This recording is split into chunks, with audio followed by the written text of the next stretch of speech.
Following a dominant Irish performance and a convincing victory over a strong Scottish side, I'm going to be assessing each of the players' performances as well as giving them a score out of 10. As always, please do let me know what your thoughts are on my scores in the comments section down below. Have I been too generous or have I been too harsh? And as always, we can have a discussion about that down in the comment section below. Now, I'm going to start off with the Irish, and in particular the Irish front row. Stellar performances all round. I'm going to give Porter, Sheehan and Furlong all 9s here. I thought they were phenomenal. They have been throughout the whole tournament, but especially in this game, the scrum was rock solid, and the ability for these front three to do so much work around the park is just phenomenal. Multiple points in the game, Furlong had the ball in his hand, shrugging off defenders, using his fend and handoff. Sheehan, he loves a bit of open space, really likes to run with the ball, bagging himself an early try as well. Some really good work from Dan Sheehan.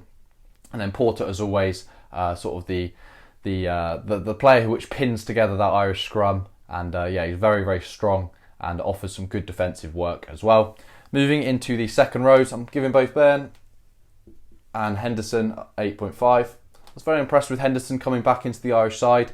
I thought he looked really powerful, and it's hard to sort of give him all the credit for the line-out and the improvements in the line-out since the South Africa game, but look, it's probably just a systematic improvement, but Henderson contributed well to the line-out and worked well with both Byrne and Peter O'Mahony. So yeah, they both get 8.5s from me. And in terms of the back row, I'm giving Peter O'Mahony. I think he really stood out in this game. I'm giving him a 9. I'm giving Josh van der Flier an 8.5, which is quite harsh probably from me, and then I'm going to give Caelan Doris a 9. O'Mahony I thought was really exceptional in this game. Look, his work rate is just always phenomenal. And look, I think the work in the line-out especially, he nicked an early line-out from Scotland, and it's these little slight victories that Ireland really pieced together to put the pressure on Scotland and ultimately came away with a convincing win. Josh van der Flier, look, he's brilliant as usual, gets through so much work. Potentially he could be on the same score as Peter O'Mahony. I just felt like O'Mahony did just a little bit extra around the park, but Josh van der Flier does so many brilliant runs and it's very hard not to give him top marks. And then Caelan Doris, he's just really the full package at number 8. Does so much work around the park, whether it's turnovers, his ability to stay on his feet whilst running in a collision. He just manages to pull a leg free and just keep the momentum going. And he was phenomenal in this game as well. Moving into the Irish backline, I'm going to give Jamison Gibson Park a 9.5. The scrum half / winger for the last 20-30 minutes in this game, he really turned up. I thought he was phenomenal. Got some real good wheels on him. Showed some great pace on the wing and some good footwork as well. I didn't really expect that from him, but yeah, I should probably know that because he's very nippy around the base of a ruck. And then Johnny Sexton, he didn't play the whole game. I think he came off around 50 minutes, 45 minutes maybe. Gets a 9 from me. He's just the general, isn't he? He's just absolutely phenomenal. Look, I can't really tell you a thing he doesn't do well. Maybe lacks a little bit defensively, but he makes up for that so much in attack. The system that Ireland managed to play is just really is phenomenal, and is a tough one to defend against. Moving into the centres, I'm going to give Aki a 9 and Ringrose an 8.5. Aki, as always, is just brilliant, provides some really good front football and gets over the gain line really well. He was on the receiving end of some quite big tackles in the game, but he managed to shrug them off. And his ability to sort of wear big tackles and big collisions and stay fit and doesn't show any signs of sort of degrading in a game is really impressive. If you look at England with Manu Tuolangi, he sort of plays the same sort of mould as Aki.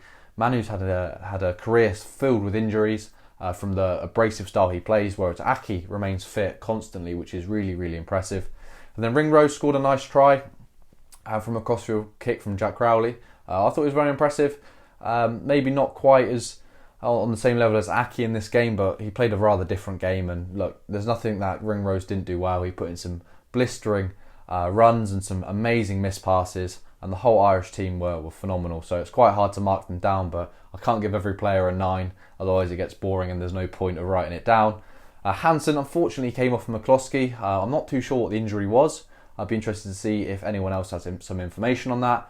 I didn't see anything sort of huge from against Hansen. I didn't see any big collisions in particular, but maybe it was just a small knock or something like that. Let's hope he's fit for the knockout stages. He was replaced by McCloskey, who I thought was very good when he came on. I'm going to give him an 8, maybe an 8.5. As soon as he came on, he did bring some really good impact, and was in a really abrasive carry, gets over the gain line very well. And Ireland are so blessed with the ability to have sort of 4 real quality centres. On the other wing, James Lowe, I thought he was quality as well. He put in a kick from his 22 all the way down to the Scottish 22 without bouncing. Shows he's got some amazing power in that left boot, and he's worth his weight in gold to the Irish team. And then Keenan at fullback, 8.5. I thought he was solid. Look, he does everything really well. We had a couple helter-skelter moments where he was flirting with the touchline, managed to just stay in to Gregor Townsend and Scotland's frustration. And some brilliant performances all round from the Irish. Moving on to the Scottish side, I'm going to give P.S. Schoeman 8.5, Turner a 6.5, and Fagerson a 6. I thought the Scottish loosehead in Schoeman was really impressive. Not usually on the losing side you have such an impressive score, but I just thought he was quality. Although the Scottish scrum did struggle a couple times, it was more Schoeman's work around the field which just impresses me so much. For such a big man, he's got a brilliant engine and managed to get around the pitch really well and put in some real dominant carries. Turner and Fagerson, look, they were decent, nothing to shout about. I thought Turner, he got quite a few line-outs nicked off of him, which is why the score's quite low. And then Fagerson, I just didn't feel like he offered too much around the field. Zander Fagerson is a solid scrummager, but I felt like in this game he was sort of limited to that. Moving into the second rows, I'm going to give it a 6 and a 6.5 for Gilchrist.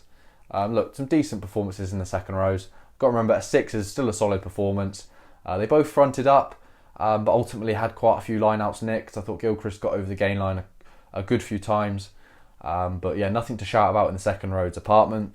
And now ultimately there was quite an injury to Jamie Ritchie. It looked like he was struggling with like a rib injury or something like that. So he was subbed off for Matt Fagerson. 2 Fagersons on the field at this point in time. I thought he was decent, nothing massively to shout about. Look, he's got a great engine on him and usually gets through a lot of work. But I wasn't overly impressed. I'm going to give him a 6.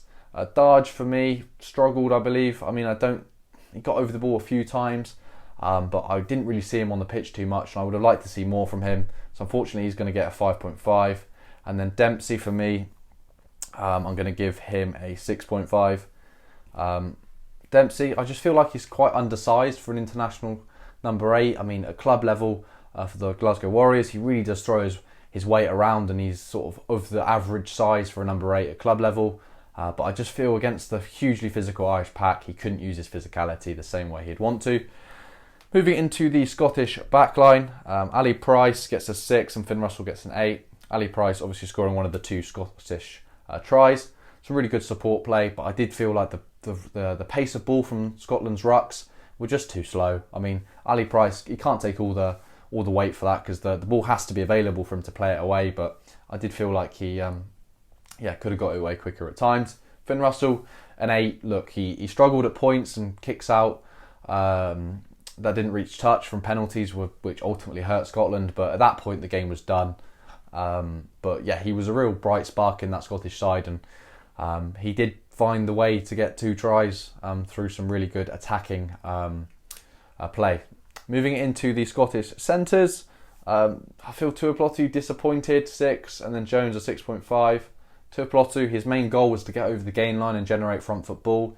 And look, he was a bit hot and cold. A couple of times he did, but quite a lot of the time he just struggled to sort of gel that Scottish attack. Jones, some good runs from him.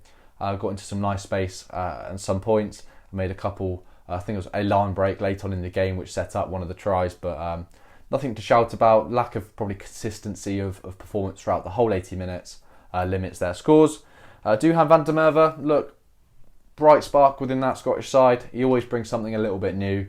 Look, he's not one of the...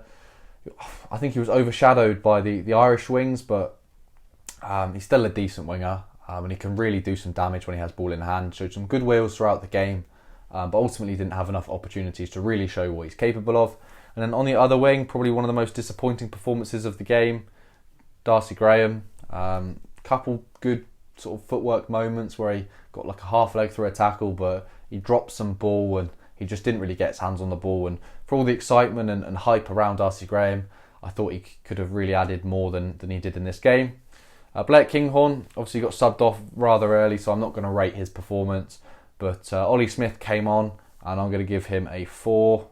Lost his head and got yellow carded for a trip on Johnny Sexton.